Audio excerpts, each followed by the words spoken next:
Welcome to Awaken International Broadcast Ministry with Int'l. It is our desire that you discover the unlimited goodness God has to offer you through a relationship with Jesus provided by His grace. To learn more about our ministry or for helpful resources, visit us online at awakentohim.com. Now here's your host, Int'l. Welcome back, Int'l here. I am so enjoying, and I hope you are enjoying hearing and applying these principles in God's Word that will bring forth His power. God wants to release His power. He wants to change the atmosphere. He wants to change things in our lives. He wants to bring forth the kingdom on earth as it is in heaven. He wants us to experience joy instead of fear. He wants to break down the negative mindsets, the negative emotions, the damaging mindsets, the damaging emotions, all of those things of the enemy that fragment our lives and fragment our relationships. God wants to bring healing and restoration and wholeness, and it all starts with Him being in the center of our lives and allowing Him access, allowing Him to move. We were talking about surrendering our hearts to God. As we surrender our hearts to God, as we are honest before Him and say, Lord, I bring my life before you, my heart before you. Uproot those things in me that don't fit who I am. Fill me up. Help me to identify. Help me to see things from your perspective. Help me to grow. Help me to identify the snares of the enemy. Help me to walk in victory. If we are sincere, friend, about doing that, and we're walking in that obedience and trust in Him, there is nothing that we cannot do. He will move mountains. The faith that we will begin to operate in as we know who we are in Christ, our identity, secured, loved, accepted. He will do amazing things. This is the season we are in, and I believe He wants to multiply that this year like never before. I believe we're in that season where He wants to multiply joy. He wants to multiply financial blessings. He wants to multiply His prosperity. He wants to multiply His strength. He wants to multiply His goodness. He wants to multiply His grace in your life, in my life, in those around us. He wants to multiply it. The enemy is trying so hard to bring forth destruction, to tear down, to divide. And God wants to bring forth unity. God wants to bring forth His very best. And He has distributed mantles of His anointing over His people. And it's time we walk in those mantles. They're mantles of the ambassadors He's called us to be in.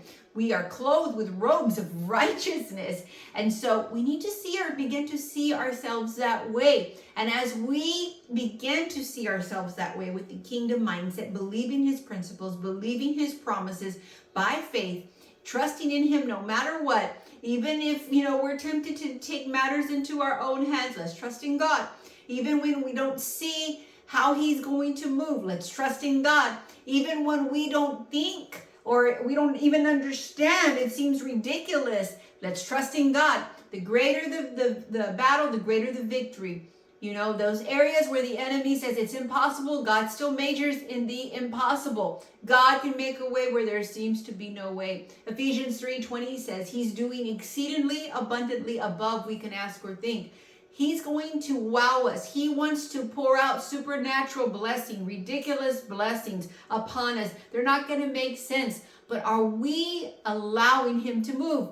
Because He desires to wow us. He desires for those supernatural blessings to move in our lives so others can see His goodness. So we just really need to just make a decision to trust in Him. All right, with all our hearts. That was the verse we went over, as trust in the Lord with all our hearts, lean not on our own understanding, but in all our ways we are to acknowledge Him, and He will make our path straight. He's making crooked paths straight, friend. He's bringing forth the rivers in the desert. Oh, the enemy has had his time with us far too long, and even with the church, with the bride of Christ, too long. Too much division and strife and animosities and hate and bickering. The Lord wants to bring in His peace, His love, His strength. And I'm not saying that strife will never be with us. I mean, it's going to be there. sometimes, but we need to learn how to deal with it in a godly fashion.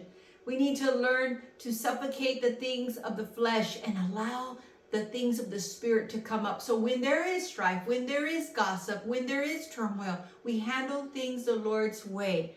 And so it does not spread. Okay? All right. Let's take a look at, I'm going to be talking about unity. Unity. God wants us to be in unity with him. Just like Jesus was in unity with the Father and the Holy Spirit, they were one, he said. God wants us to be in unity with him. He wants us to have unity in our families. He wants us to have unity in the church with our brothers and sisters. He wants us to be unified. So I'm going to talk about how to become an agent of unity.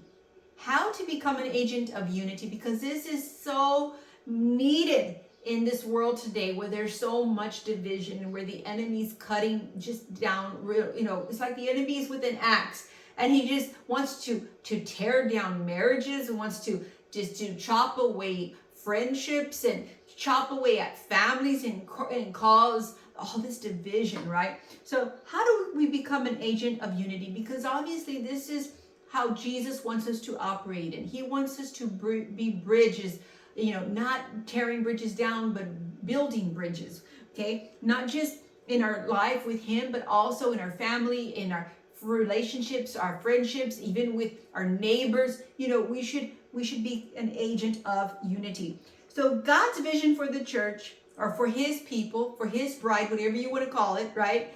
We are his bride, we are his people, we are his church, if you're a believer of Jesus, is that we love each other. And we talked about that love needs to be the foundation. And with the same love he has shown us, we are to show and share with others.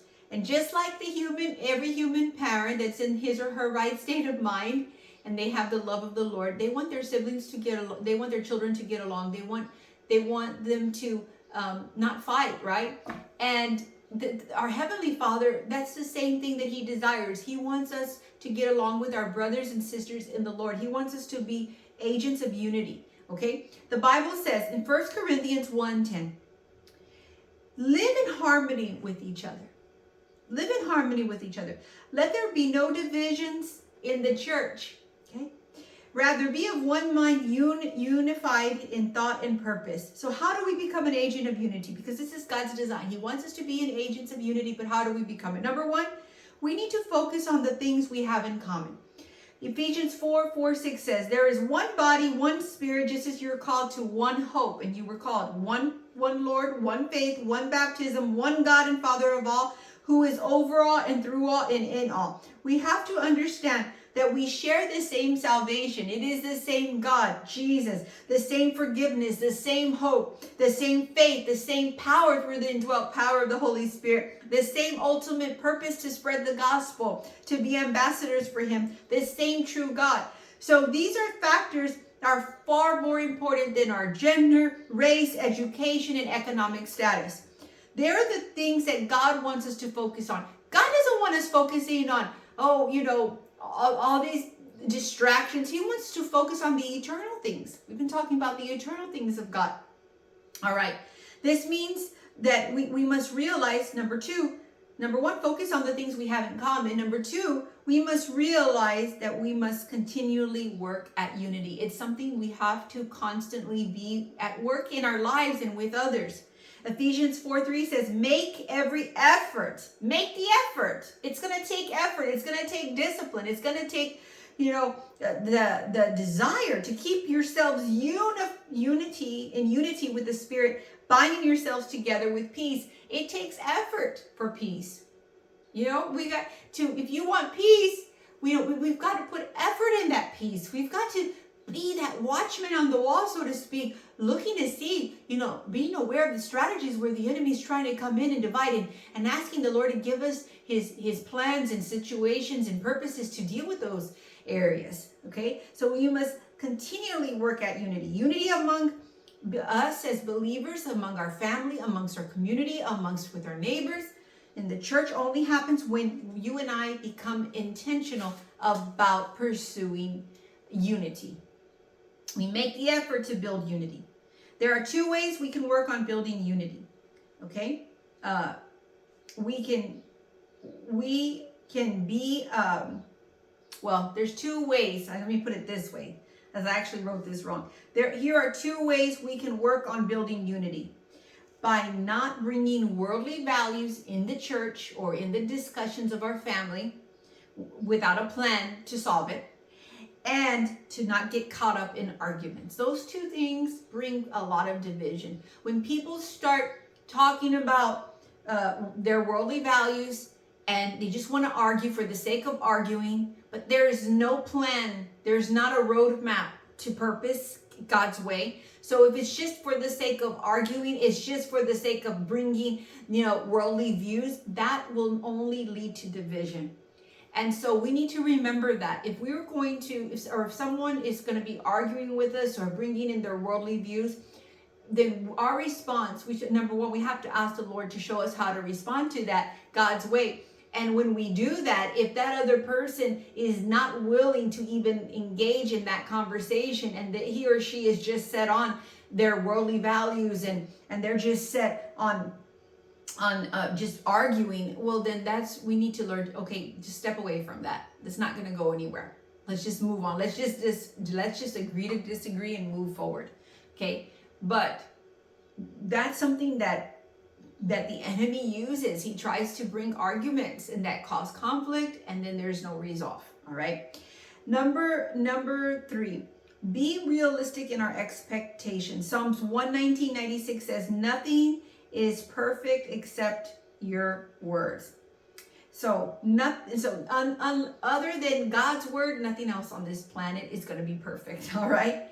Nothing on this planet works perfectly except God's word. So that's why it's so important that we go to his word, declare his word, speak his word, pray his word, so we can expect perfection only in his word. So therefore, there's going to be disappointments. People are going to disappoint, but that's no excuse to not fellowship with him.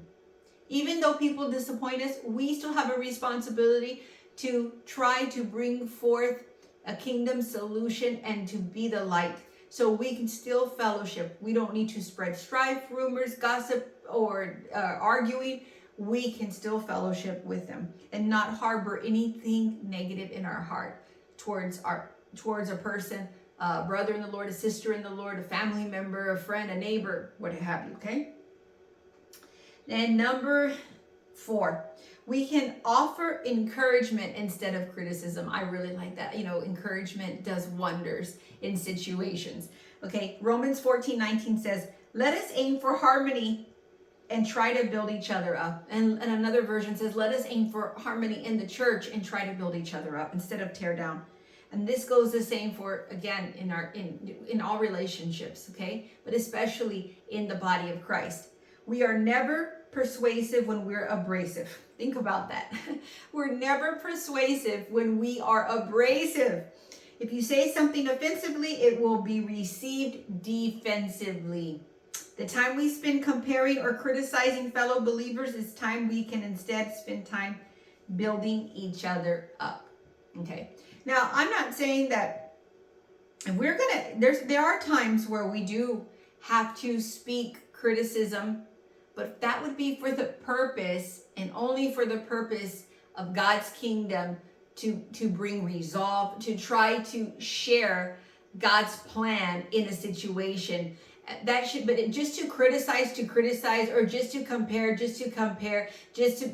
that's fleshly. There is no kingdom outcome. There's not a bridge there being built. It's just for the purpose of hurting another person, and that's wrong. All right. So focus on what we have in common. Realize we must continually put the effort into unity.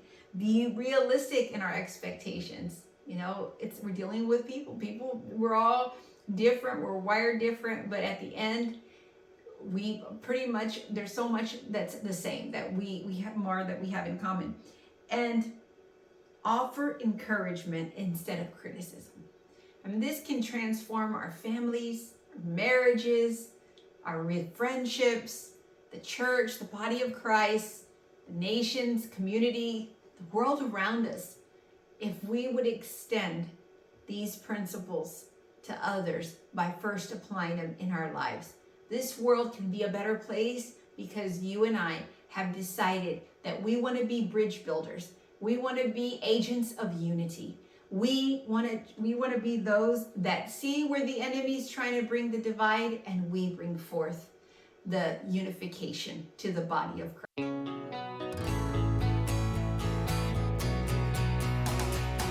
Welcome to Awaken International Broadcast Ministry with Int'l. It is our desire that you discover the unlimited goodness God has to offer you through a relationship with Jesus provided by His grace.